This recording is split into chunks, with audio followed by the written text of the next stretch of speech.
Paid ads are freaking expensive, and they are only going to get more and more expensive with more and more competition on platforms like Meta and Google Ads. This is why it is your sole responsibility as an e-commerce brand owner, a CMO, or a marketing director to make sure that you can squeeze out as much as you can from every single dollar that you are putting into your marketing. You want to make sure that you're focused on how you reduce your cost per click, how you can improve your return on ad spend, and how you can scale your customer lifetime value. And that's why in this video, I am going to show you how you can unlock the full potential of the advertising spend that you are currently using to acquire new customers so that you can scale from 6 to 7 and 8 figures plus and beyond. And let's be real, Zuck is the big boss. And whatever Zuck says, you do. Whether you want to believe it or not, it's Zuck's world and we just all live in it. I'm just joking. It is absolutely frightening, the amount of e-commerce brands that are over reliant on platforms like Meta, especially considering that it is borrowed land. And ads are getting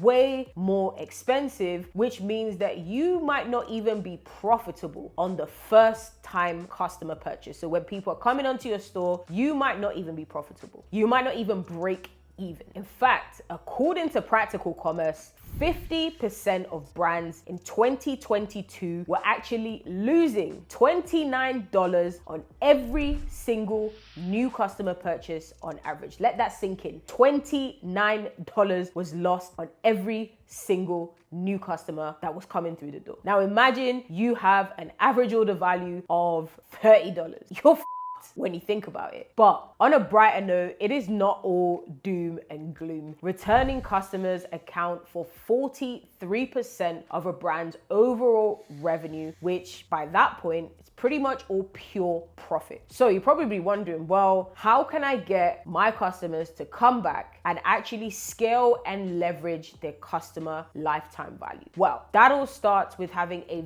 very robust retention marketing ecosystem. So here are the 3 ways that you can get your customers to come back and buy more, but also buy more often. So the first one is email marketing.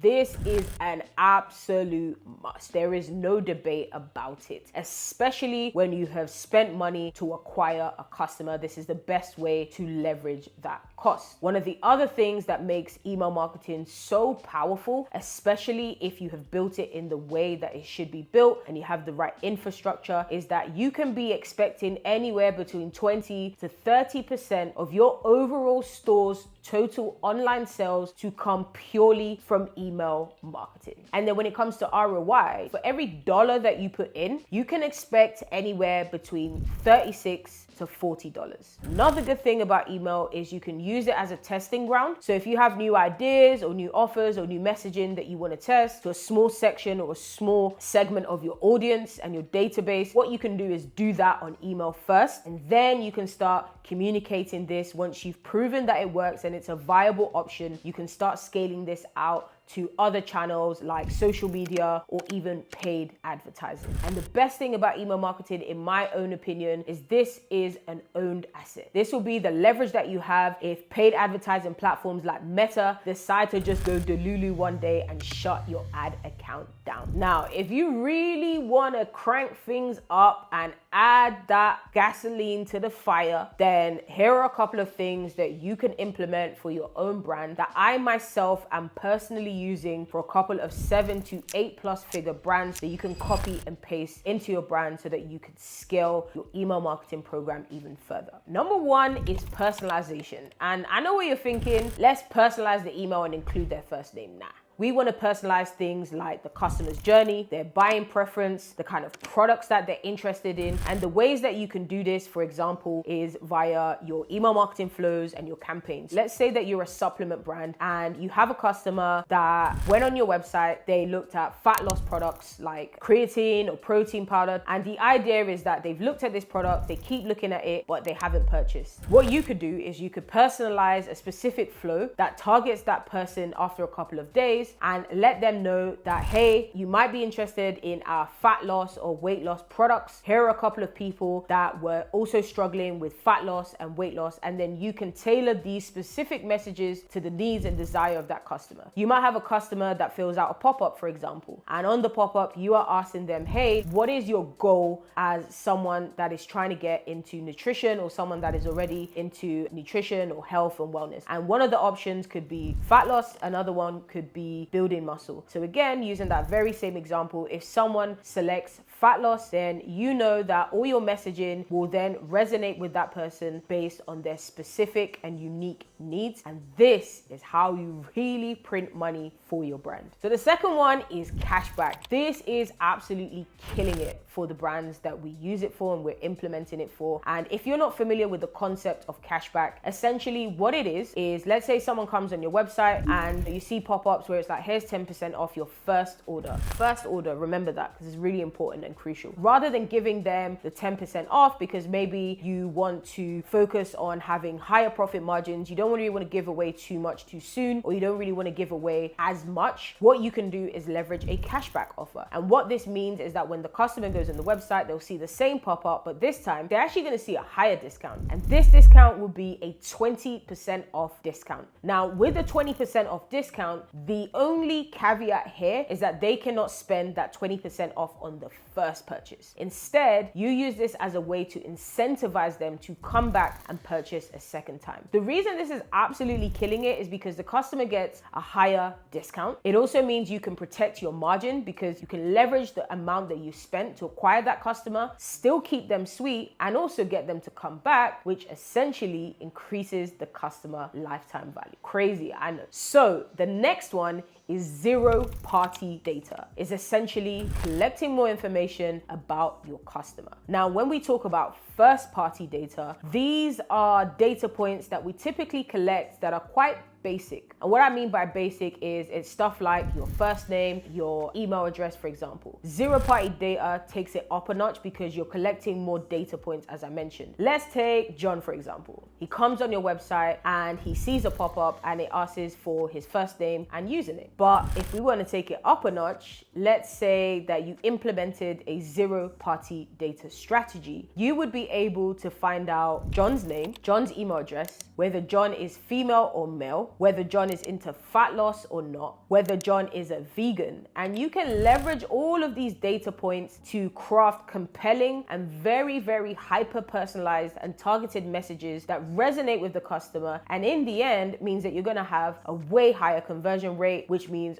way more money. And the ways that you can do this is you can actually collect this information on the back end using stuff like quizzes, or you could do it on the front end, like on your website. So rather than having a pop-up that just gives someone a discount, let's say, you would have a quiz, and that quiz would be the value add for the customer, where you can tailor all your messaging for John so John actually feels that you guys are the most superior choice for him to make a decision because you know John and he at this point likes and trusts you because you have made an effort to get to know John. So the next one is interactive emails. This is one of my favorite strategies that I'm currently implementing for brands that are doing 7 to 8 figures. And the idea is to gamify the user experience and not have to take customers out from the inbox, which sometimes can lead to a drop-off in conversion, and having them do everything within the email itself. And the reason why this is so good is because it allows you to stand out in the inbox when it comes to your competitors. So a few things that you can do is having interactive quizzes within the email. You can have things like your reviews within the email. You can even have surveys within the email. The next one is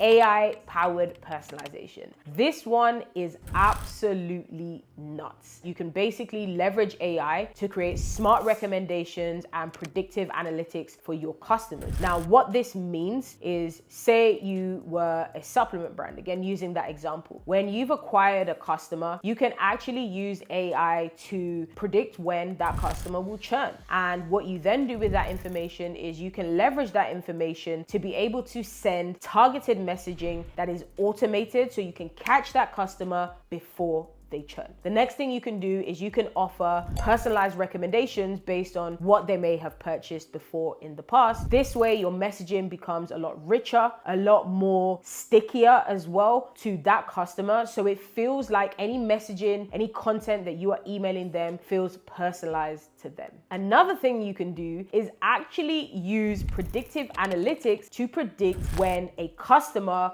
will need more of your product. So let's say a customer's ordered a bag of protein and you want to know roughly when is the right time to send them an email to remind them that their product is about to run out. And what AI will do with these email service providers is it will leverage millions of data points to be able to give you an insight into the typical behaviors of your customer and how customers just like John would be consuming your product so that you can target John with the right messaging at the right time to, one, reduce the churn and also be able to make that push to John so that he can come back and purchase from you and replenish the product that he has used. The next one is SMS marketing. It is a very profitable channel if used correctly. In fact, the average response rate for SMS is 45% compared to email marketing, which sits at 8%.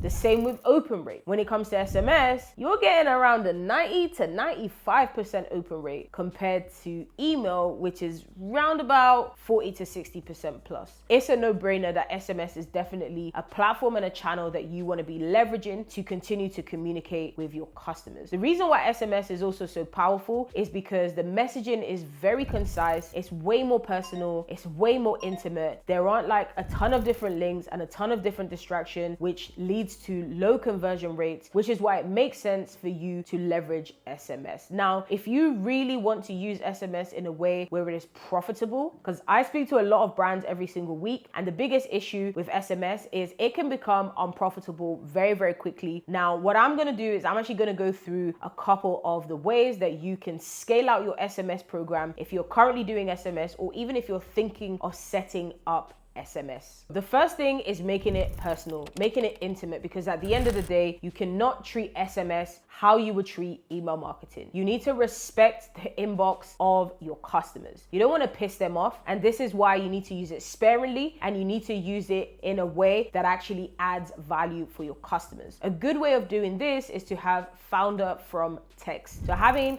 text from the founder, or if you're a little bit shy, then you can have an alias that you set up. Let's say that you have someone in customer service or someone that manages the customer experience for your customers. You can basically use this person as leverage to communicate with your customers. Another way to make sure that there is an ROI if you're rolling out SMS is reduce the amount of MMS messages that you're sending, aka text messages with images. If there is no real reason, then avoid them, because at the end of the day, when it comes to SMS, the way that it's charged is by characters. And when you start using images, even emojis, this is where the cost starts to rack up. So it's really important that you only use this when needed or just use it sparingly. The next thing is having a dedicated person that is responding to every single one of the text messages that you are getting as replies back instantly. Because when you are leaving it to chance or you're taking too long to get back to customers, this is where you see a dip in conversion and it doesn't become profitable. Because if someone texts you at 3 o'clock in the afternoon whilst they're on a late lunch and you are only getting back to them at 6 p.m., they're not interested by that point. You can also set up automations. However, if people are texting you back specifically, what I found to be super powerful is having a dedicated person managing these responses and treating this as the utmost priority, because at the end of the day, these are people that are ready to buy. And to take it up a notch, also offering them personalized offers and recommendations based on the interaction that you're having with them in the inbox. The next strategy is my absolute favorite. This is the secret sauce. This is what 7, 8, and 9-figure brands are secretly using and you don't even know it. And this is called community building. Having your own community where you control control the narrative, where no one can take it away from you, is an asset. This is no longer borrowed land, and you want to continue to invest in creating a community. When I speak to a lot of brands, they think a community is posting on Instagram. They think a community is sending an email. No, you need a digital space where like-minded people can come together, a digital space where you control the sales narrative, a digital space where you can use it as a top of funnel acquisition source and also as a bottom of funnel acquisition source, where you can continue to nurture and build a relationship and educate every single one of your prospects and customers about your brand. This is the one piece of game that your competitors cannot even touch you with, because this is what makes you superior compared to every other option that your prospective customer is thinking about. The good thing is that it's an asset at the end of the day. If you decide that you want to sell your e-commerce brand, having a community increases the valuation of your brand, because this is an owned piece of land. This is what you own. And this is why